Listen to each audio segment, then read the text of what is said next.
Hi friends, ನಮಸ್ತೆ ಎಲ್ರಿಗೂ. ನಾನು ನಿಮ್ಮ ಪ್ರೀತಿಯ ರೂಪ. ಫ್ರೆಂಡ್ಸ್, ಇವತ್ತಿನ ವಿಡಿಯೋದಲ್ಲಿ ನಾನು ನಿಪ್ಪಟ್ಟು ಮಾಡೋದು ಹೇಗೆ ಅಂತ ತೋರಿಸ್ತಾ ಇದ್ದೀನಿ. ಸೊ ತುಂಬ ಈಸಿಯಾಗಿ ಹಾಗೆ ಟೈಮ್ ಸೇವ್ ಆಗೋ ಥರ ನಾವು ಯಾವ ರೀತಿ ನಿಪ್ಪಟ್ಟು ಮಾಡೋದು ಅಂತ ತೋರಿಸ್ತಾ ಇದ್ದೀನಿ. ಫಸ್ಟಿಗೆ ನಾನು ಇಲ್ಲಿ ಕಡಲೆಬೀಜ, ಕಡಲೆಬೇಳೆ, ಹುರ್ಗಡ್ಲೆ, ಹಾಗೆಯೇ ಒಣಮೆಣಸಿನ್ಕಾಯಿ, ಬ್ಯಾಡಗೆ ಮೆಣಸಿನ್ಕಾಯಿ, ಹಾಗೆ ಬೆಳ್ಳುಳ್ಳಿ, ಒಂದು ಗೆಡ್ಡೆಯಷ್ಟು ಬೆಳ್ಳುಳ್ಳಿ ತೊಗೊಂಡಿದ್ದೀನಿ. ಹಾಗೆ ಒಂದು ಸ್ಪೂನಷ್ಟು ಜೀರಿಗೆ, ಒಂದೆರಡು ಟೇಬಲ್ ಸ್ಪೂನಷ್ಟು ಕಪ್ಪು ಎಳ್ಳು, ಹಾಗೆ ಸ್ವಲ್ಪ ಕರಿಬೇವಿನ ಸೊಪ್ಪು, ರುಚಿಗೆ ತಕ್ಕಷ್ಟು ಉಪ್ಪು, ಹಾಗೆ 2 3 ದೊಡ್ಡ ಸೈಜಿಂದು ಈರುಳ್ಳಿನ ಕಟ್ ಮಾಡಿ ಇಟ್ಕೊಂಡಿದ್ದೀನಿ. ನಾನು ಈ ಸೈಜಿಗೆ ಕಟ್ ಮಾಡಿ ಇಟ್ಕೊಂಡಿದ್ದೀನಿ.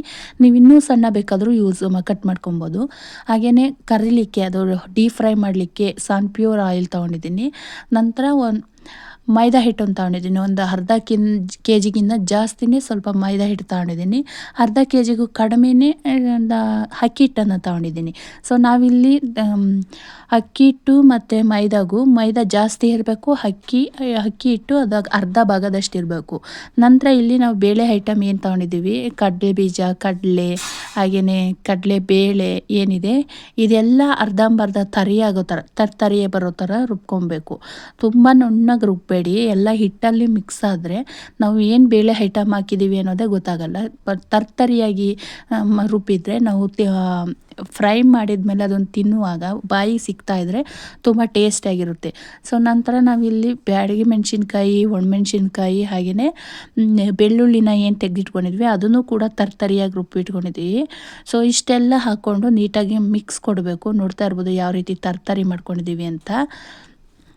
ಇದೆಲ್ಲ ನಾವು ನಿಪ್ಪಟ್ಟು ಮಾಡಿದಾಗ ತಿನ್ನುವಾಗ ಬಾಯಿನಲ್ಲಿ ಸಿಗ್ತಾಯಿದ್ರೆ, ಕಡಲೆ ಬೀಜ ಎಲ್ಲ ಬಾಯಿನಲ್ಲಿ ಸಿಗ್ತಾಯಿದ್ರೆ ಕ್ರಿಸ್ಪಿಯಾಗಿ ಚೆನ್ನಾಗಿರುತ್ತೆ. ಸೊ ನಂತರ ನಾನಿಲ್ಲಿ ತೆಗೆದಿಟ್ಕೊಂಡಂಥ ಜೀರಿಗೆ, ಹಾಗೆ ಕರಿಬೇವಿನ ಸೊಪ್ಪು, ನಿಮಗೆ ಬೇಕು ಅನಿಸಿದಲ್ಲಿ ಕೊತ್ತಂಬರಿ ಸೊಪ್ಪು ಕೂಡ ಹಾಕೊಬೋದು. ಸೊ ನಂತರ ನಾನಿಲ್ಲಿ ಎಳ್ಳನ್ನು ಹಾಕ್ಕೊತಾ ಇದ್ದೀನಿ, ಕಪ್ಪು ಎಳ್ಳನ್ನ ಹಾಕ್ಕೊತಾ ಇದ್ದೀನಿ. ನಂತರ ಕಟ್ ಮಾಡಿ ಇಟ್ಕೊಂಡಂಥ ಈರುಳ್ಳಿ ಕೂಡ ಹಾಕ್ಕೊತಾ ಇದ್ದೀನಿ.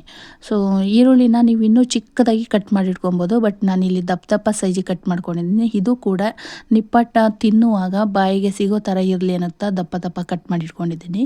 ನಂತರ ನಾನಿಲ್ಲಿ ಅಕ್ಕಿ ಹಿಟ್ಟನ್ನು ಹಾಕ್ಕೊತಾ ಇದ್ದೀನಿ. ಸೊ ಅಕ್ಕಿ ಹಿಟ್ಟು ಕಡಿಮೆ ಇರಬೇಕು, ಮೈದಾ ಜಾಸ್ತಿ ಇರಬೇಕು. ನೀವು ಇದನ್ನು ಅಬ್ಸರ್ವ್ ಮಾಡಬೇಕು. ಯಾಕಂದರೆ ಮೈದಾ ಹಿಟ್ಟು ಜಾಸ್ತಿ ಇತ್ತು, ಅಕ್ಕಿ ಹಿಟ್ಟು ಕಡಿಮೆ ಇದ್ದರೆ ನಾವು ಎಣ್ಣೆ ಕೂಡ ಸೇವ್ ಮಾಡ್ಬೋದು, ಹಾಗೆ ತುಂಬ ಕ್ರಿಸ್ಪಿಯಾಗೂ ಕೂಡ ಬರುತ್ತೆ. ನಾವು ಏನು ಮಾಡ್ತೀವಿ ಅಂದರೆ ಮೈದಾ ಅಕ್ಕಿ ಹಿಟ್ಟು ಎರಡು ಸಮ ಪ್ರಮಾಣದಲ್ಲಿ ತಗೊಂಡ್ರೆ ಟೇಸ್ಟ್ ಅಷ್ಟು ಚೆನ್ನಾಗಿ ಬರಲ್ಲ ಅಂತ ಹೇಳ್ತೀನಿ. ಸೊ ನಂತರ ಇಲ್ಲಿ ನಾವು ರುಚಿಗೆ ತಕ್ಕಷ್ಟು ಉಪ್ಪನ್ನು ಕೂಡ ಹಾಕ್ಕೊಬೇಕು. ರುಚಿಗೆ ತಕ್ಕಷ್ಟು ಉಪ್ಪು, ಹಾಗೆ ಕೆಂಪು ಖಾರದ ಪುಡಿ, ಅಚ್ಚ ಖಾರದ ಪುಡಿ ಅಂತೀವಲ್ವ, ಸೊ ಅದನ್ನು ಕೂಡ ಹಾಕ್ಕೊಬೇಕು. ಖಾರದ ಪುಡಿ ಹಾಗೆ ಉಪ್ಪಿನ ಪುಡಿನ ನೋಡ್ಕೊಂಡು ಹಾಕ್ಕೊಳ್ಳಿ. ಉಪ್ಪಿನ ಪುಡಿ ಸ್ವಲ್ಪ ಕಡಿಮೆ ಇದ್ದರೂ ಪರವಾಗಿಲ್ಲ, ಬಟ್ ಜಾಸ್ತಿ ಹಾಕ್ಕೊಡ್ದು. ಹಾಗೆ ಖಾರದ ಪುಡಿ ಹಾಕಬೇಕಾದ್ರೂ ಕೂಡ ನೋಡ್ಕೊಂಡು ಹಾಕಿ. ಯಾಕಂದರೆ ಮುಂಚೆನೇ ಒಣಮೆಣ್ಸಿನ್ಕಾಯಿ ಹಾಕಿರೋದ್ರಿಂದ ಸ್ವಲ್ಪ ಜಾಸ್ತಿ ಖಾರ ಆದರೂ ತಿನ್ನಲಿಕ್ಕೆ ಕಷ್ಟ ಆಗುತ್ತೆ. ಸ್ವಲ್ಪ ನೋಡ್ಕೊಂಡು ಹಾಕಿ. ನಾನಿಲ್ಲಿ 1.5 ಸ್ಪೂನಷ್ಟು ಖಾರದ ಪುಡಿನ ಹಾಕ್ಕೊಂಡಿದ್ದೀನಿ, ಅಚ್ಚ ಖಾರದ ಪುಡಿ. ಸೊ ನಂತರ ಇಲ್ಲಿ ನಾನು 1 ಟೇಬಲ್ ಸ್ಪೂನಷ್ಟು ಆಯಿಲ್ನ ಹಾಕ್ಕೊತಾ ಇದ್ದೀನಿ, ಎಣ್ಣೆನ. ಸೊ ನೀವು ಎಣ್ಣೆನಾದ್ರೂ ಬಳಸ್ಬೋದು ಅಥವಾ ತುಪ್ಪನಾದರೂ ಬಳಸ್ಬೋದು. ನಾನಿಲ್ಲಿ ಎಣ್ಣೆನ ಹಾಕ್ಕೊತಾ ಇದ್ದೀನಿ. ನೀವು ತುಪ್ಪ ಹಾಕ್ಕೊತೀರಾ ಅಂದರೂ ಇನ್ನೂ ಚೆನ್ನಾಗಿರುತ್ತೆ. ಸೊ ಇಷ್ಟೆಲ್ಲ ಹಾಕ್ಕೊಂಡ ಮೇಲೆ ನಾವು ಏನೆಲ್ಲ ಇಂಗ್ರೀಡಿಯೆಂಟ್ಸ್ ತೊಗೊಂಡಿದ್ದೀವಿ, ಸೊ ಇದೆಲ್ಲ ಹಾಕ್ಕೊಂಡ್ಮೇಲೆ ನೀಟಾಗಿ ಒಂದು ಸಲ ಮಿಕ್ಸ್ ಕೊಡೋಣ. ಎಲ್ಲ ತಳಗೆ ಇರೋವಂಥ ಬೇಳೆ ಐಟಮ್ ಏನು ಹಾಕ್ಕೊಂಡಿದ್ದೀವಿ ನಾವೆಲ್ಲ ರುಬ್ಕೊಂಡಿದ್ದೀವಿ. ಸೊ ಅದೆಲ್ಲ ಹಿಟ್ಟಲ್ಲಿ ಮೈದಾ ಮತ್ತು ಅಕ್ಕಿ ಹಿಟ್ಟಿನಲ್ಲಿ ಮಿಕ್ಸ್ ಆಗಬೇಕು. ಆ ಥರ ಒಂದು ಸಲ ನೀಟಾಗಿ ಮಿಕ್ಸ್ ಕೊಟ್ಟು ನಂತರ ಸ್ವಲ್ಪನೇ ಎಣ್ಣೆ ಹಾಕ್ಕೊಂಡು ನೀರು ಹಾಕ್ಕೊಂಡು ನೀಟಾಗಿ ಕಲಿಸ್ಕೊಬೇಕು. ಕೈಯಿಂದ ಚೆನ್ನಾಗಿ ಈಚೆಗೆ ಬೇಳೆ ಏನಿದೆ, ಬೇಳೆ ಐಟಮ್ಗಳೇನು ಹಾಕ್ಕೊಂಡಿದ್ದೀವಿ ಅದು, ಮತ್ತು ಈರುಳ್ಳಿ ಎಲ್ಲ ಹಾಕ್ಕೊಂಡಿದ್ದೀವಲ್ವ, ಸೊ ಆ ಈರುಳ್ಳಿ ಎಲ್ಲ ದಪ್ಪ ಇದೆ, ಅದೆಲ್ಲ ಎಸ್ಲು ಬಿಡ್ಕೊಬೇಕು. ಆ ಥರ ನೀಟಾಗಿ ಕಿವುಚಿ ಅದನ್ನು ಬಿಡಿಸ್ಕೊಂಡು ನೀಟಾಗಿ ಕಲಿಸ್ಕೊಬೇಕು. ಸ್ವಲ್ಪ ನೀರು ಹಾಕ್ಕೊಂಡೇ ಕಲಿಸ್ಕೊಳ್ಳಿ. ಯಾಕಂದರೆ ಮೈದಾ ಜಾಸ್ತಿ ನೀರು ತಗೊಳ್ಳಲ್ಲ, ಸ್ವಲ್ಪ ಅಷ್ಟೇ ತಗೊಳ್ಳೋದು. ಅಕ್ಕಿ ಹಿಟ್ಟು ಕಡಿಮೆ ಹಾಕಿರೋದ್ರಿಂದ ನೋಡಿಕೊಂಡು ನೀರು ಹಾಕ್ಕೊಬೇಕು. ಸ್ವಲ್ಪ ಹಾಕ್ಕೊಳ್ತಾ ಕಲಿಸ್ಕೊಳ್ಳಿ. ಸೊ ಈ ಥರ ನಾನು ಮಾಡಿದ ಮೇಲೆ ನನಗೆ ಅನ್ನಿಸ್ತು, ನಾವು ಯಾವುದೇ ಪ್ರತಿ ಸಲ ನಾವು ತಿಂಡಿ ಮಾಡಬೇಕಾದ್ರೂ ಅದು ನಿಪ್ಪಟ್ಟು ಮಾಡ್ಬೇಕಾದ್ರಂತೂ ಈ ಮೆಥಡ್ನೇ ಯೂಸ್ ಮಾಡಬೇಕು ಅಂತ. ಯಾಕಂದರೆ ಮುಂಚೆ ಎಲ್ಲ ನಾನು ಮಾಡ್ತಾಯಿದ್ದೆ ಅಕ್ಕಿ ಹಿಟ್ಟು, ಹಾಗೆ ಚಿರೋಟಿ ರವೆ ಇದೆಲ್ಲನೂ ತುಪ್ಪದಲ್ಲಿ ಫ್ರೈ ಮಾಡಿಕೊಂಡು ಅಂದರೆ ಹುರ್ಕೊಂಡು ನಂತರ ಮಾಡ್ತಾಯಿದ್ದೆ. 1 kg ಎಣ್ಣೆಯಲ್ಲಿ ನಾನು 1 kg ತಿಂಡಿ ಬೇಯಿಸೋದೇ ಅಂದರೆ ನಿಪ್ಪಟ್ಟು ಬೇಯಿಸೋದೇ ಕಷ್ಟ ಆಗ್ತಾಯಿತ್ತು. ಯಾಕಂದರೆ ಅಷ್ಟು ಎಣ್ಣೆನ ಹೀರ್ಕೊಳ್ತಾ ಇತ್ತು ಅಕ್ಕಿ ಹಿಟ್ಟು. ಸೊ ಹಾಗಾಗಿ ತುಂಬ ಕಷ್ಟ ಆಗ್ತಾಯಿತ್ತು. ಆಮೇಲೆ ತುಂಬ ಟೇಸ್ಟಿಯಾಗೂ ಕೂಡ ಏನೂ ಬರ್ತಾ ಇರಲಿಲ್ಲ. ಬಟ್ ಈ ಮೆಥಡ್ನ ಯೂಸ್ ಮಾಡಿದರೆ ನಾನು 1 kg ಎಣ್ಣೆಯಲ್ಲಿ ನಿಜ ಏನು ಅಂದರೆ ಒಂದು 1/4 ಲೀಟ್ರ್ 250 ಗ್ರಾಮ್ ಕೂಡ ಕಡಿಮೆ ಆಯಿಲ್ನ ಹೀರ್ಕೊಂಡಿಲ್ಲ. ಅಷ್ಟು ಕಡಿಮೆ ಎಣ್ಣೆನ ತಗೊಳುತ್ತೆ. ಅಷ್ಟು ಟೈಮ್ ಕೂಡ ಸೇವ್ ಆಗುತ್ತೆ. ತುಂಬ ಕಡಿಮೆ ಸಮಯದಲ್ಲೂ ಕೂಡ ಮಾಡ್ಕೊಬೋದು.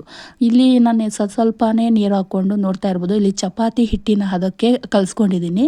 ಇಲ್ಲಿ ತುಂಬ ತೆಳು ಮಾಡ್ಕೊಬೇಡಿ, ಯಾಕಂದರೆ ಈರುಳ್ಳಿ ಹಾಕಿರೋದ್ರಿಂದ ನೀರಿನ ಅಂಶ ಬಿಡುತ್ತೆ ಈರುಳ್ಳಿ. ಹಾಗಾಗಿ ತುಂಬ ತೆಳುವಾಗಿಬಿಟ್ರೆ ಚೆನ್ನಾಗಲ್ಲ. ಪ್ರೆಸ್ ಮಾಡೋದ್ರಿಂದ ಅಂದರೆ ಕೈನಲ್ಲಿ ತಟ್ಟಬೇಕು ಅಥವಾ ಚಪಾತಿ ಹರಿಯೋದ್ರಲ್ಲಿ ಹರಿಬೇಕು ಲಟ್ಟಣಿಗೆಯಲ್ಲಿ ಅಂತ ಏನಿಲ್ಲ. ನಾವು ಹಪ್ಪಳ ಪ್ರೆಷರ್ ಮಾಡ್ತೀವಲ್ವ, ಸೊ ಅದರಲ್ಲಿ ಕೂಡ ಪ್ರೆಸ್ ಮಾಡ್ಕೊಬೋದು. ಈ ಥರ ಚಿಕ್ಕ ಚಿಕ್ಕ ಉಂಡೆಗಳನ್ನಾಗಿ ಮಾಡಿ ಇಟ್ಕೊಳ್ಳೋಣ ಫಸ್ಟು. ಅವಾಗ ಮಾಡಿಕೊಂಡು ಅವಾಗ ಪ್ರೆಸ್ ಮಾಡ್ಲಿಕ್ಕೆ ಹೋದರೆ ತುಂಬ ಕಷ್ಟ ಆಗುತ್ತೆ, ಕೈಯೆಲ್ಲ ಹಿಟ್ಟಾಗುತ್ತೆ. ಅದಕ್ಕೋಸ್ಕರ ಫಸ್ಟು ಉಂಡೆನ ಮಾಡಿ ಇಟ್ಕೊತಾ ಇದ್ದೀನಿ. ನೋಡ್ತಾ ಇರ್ಬೋದು, ಎಲ್ಲ ಉಂಡೆಗಳನ್ನು ಸ್ವಲ್ಪ ಮಾಡ್ಕೊಂಡು ಇಟ್ಕೊಂಡಿದ್ದೀನಿ. ನಂತರ ನಾನು ಹಪ್ಪಳದ ಪ್ರೆಸ್ ಪ್ರೆಸ್ ಮಾಡಿ ಇಟ್ಕೊಂಡಿದ್ದೀನಿ. ನೋಡ್ತಾ ಇರ್ಬೋದು ಯಾವ ರೀತಿ ಕಾಣಿಸ್ತಾ ಇದೆ ಅಂತ.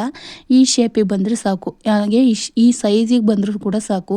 ತುಂಬ ತೆಳುವೂ ಅಲ್ಲ, ತುಂಬ ದಪ್ಪನೂ ಅಲ್ಲ, ಮೀಡಿಯಮ್ ಸೈಜ್ಗೆ ಸ್ವಲ್ಪ ದಪ್ಪ ಬಂದರೂ ಕೂಡ ಚೆನ್ನಾಗಿರುತ್ತೆ. ಯಾಕಂದರೆ ಮುರಿದಾಗ ಒಳಗಡೆ ಬೇಳೆಗಳೆಲ್ಲ ಇರುತ್ತಲ್ಲ, ಅದೆಲ್ಲ ಬಾಯಿ ಸಿಗೋ ಥರ ಇರಬೇಕು.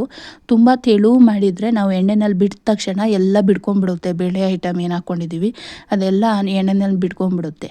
ಸೊ ಅದಕ್ಕೋಸ್ಕರ ಸ್ವಲ್ಪ ದಪ್ಪನೇ ಇರಲಿ. ನಂತರ ನಾನು ಇಲ್ಲಿ ಎಣ್ಣೆನ ಕಾಯ್ಲಿಕ್ಕೆ ಇಟ್ಟಿದ್ದೀನಿ. ತುಂಬ ಜಾಸ್ತಿ ಎಣ್ಣೆ ಕಾಯ್ಲಿಕ್ಕೆ ಇಡೋದು ಬೇಡ, ಸ್ವಲ್ಪ ಮೀಡಿಯಮ್ ಫ್ಲೇಮ್ನಲ್ಲೇ ಇಟ್ಕೊಂಡು ನಂತರ ಒಂದು ಹಾಕಿ ಅದು ಎಣ್ಣೆಯಿಂದ ಮೇಲ್ಗಡೆ ಎದ್ದ ನಂತರ ಇನ್ನೊಂದು ಹಾಕಬೇಕು. ಯಾಕಂದರೆ ಮೈದಾ ಹಿಟ್ಟು ಹಾಕಿರೋದ್ರಿಂದ ಒಂದ್ರ ಮೇಲೆ ಒಂದು ಹಾಕಿದ ತಕ್ಷಣ ಅಂಟ್ಕೊಂಡ್ಬಿಡುತ್ತೆ, ಬೇಯಿಸ್ಲಿಕ್ಕೆ ಕಷ್ಟ ಆಗುತ್ತೆ. ಅದಕ್ಕೋಸ್ಕರ ಒಂದು ಎದ್ದ ಮೇಲೆ ಇನ್ನೊಂದು ಹಾಕಬೇಕು. ಎಲ್ಲ ಕಡೆನೂ ತಿರುಗಿಸಿ ನೀಟಾಗಿ ಬೇಯಿಸ್ಕೊಳ್ಳೋಣ. ಇದು ಸ್ವಲ್ಪ ಹೊಂಬಣ್ಣ ಬರೋ ತನಕ ಫ್ರೈ ಮಾಡ್ಕೊಬೇಕು. ನಾವು ಅಚ್ಕಾರದ ಪುಡಿ, ಒಣಮೆಣ್ಸಿನ್ಕಾಯಿ ಪುಡಿ ಎಲ್ಲ ಹಾಕಿರೋದ್ರಿಂದ ಸ್ವಲ್ಪ ಹೊಂಬಣ್ಣ ಬಂದರೆ ಸಾಕು. ಅದು ತೆಗೆದಿಟ್ಟು ಅದು ತಣ್ಣಗಾದ್ಮೇಲೆ ಇನ್ನೂ ಹೊಂಬಣ್ಣ ಜಾಸ್ತಿ ಆಗುತ್ತೆ ಅದ್ರದ್ದು. ಅದಕ್ಕೋಸ್ಕರ ಸ್ವಲ್ಪ ಹೊಂಬಣ್ಣ ಬರೋ ತನಕ ಬೇಯಿಸ್ಕೊಳ್ಳೋಣ.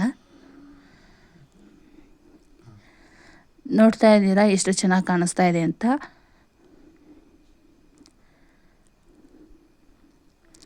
ಇದನ್ನು ನಾವು ತುಂಬ ದಿನಗಳ ಕಾಲ ಸ್ಟೋರ್ ಮಾಡಿ ಕೂಡ ಇಟ್ಕೊಬೋದು. ಮಕ್ಕಳಿಗೆ ಸ್ನ್ಯಾಕ್ಸಿಗೆ ಕೊಡ್ಬೋದು, ಅಥವಾ ಮಕ್ಕಳು ಸ್ಕೂಲಿಂದ ಬಂದ ತಕ್ಷಣ ತಿನ್ನಲಿಕ್ಕೆ, ಅಥವಾ ಮನೆಯಲ್ಲಿ ಸ್ನ್ಯಾಕ್ಸ್ ಟೈಮಿಗೆ ಟೀ ಕಾಫಿ ಜೊತೆಗೆ ತಿನ್ನಲಿಕ್ಕೆ ತುಂಬ ಟೇಸ್ಟಿಯಾಗಿರುತ್ತೆ.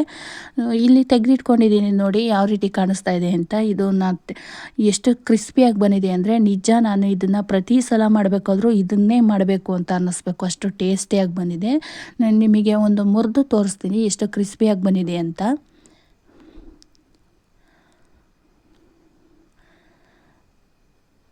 ನೋಡ್ತಾ ಇರ್ಬೋದು ಎಷ್ಟು ಕ್ರಿಸ್ಪಿ ಆಗಿದೆ. ನಾನು ನೋಡ್ತಾ ಇದ್ರೆ ಬಾಯಲ್ಲಿ ನೀರು ಬರೋ ಥರ ಇದೆಯಲ್ಲ. ಸೊ ಇಷ್ಟ ಆದರೆ ಪ್ಲೀಸ್ ಒಂದು ಲೈಕ್, ಶೇರ್, ಕಮೆಂಟ್ ಮಾಡಿ.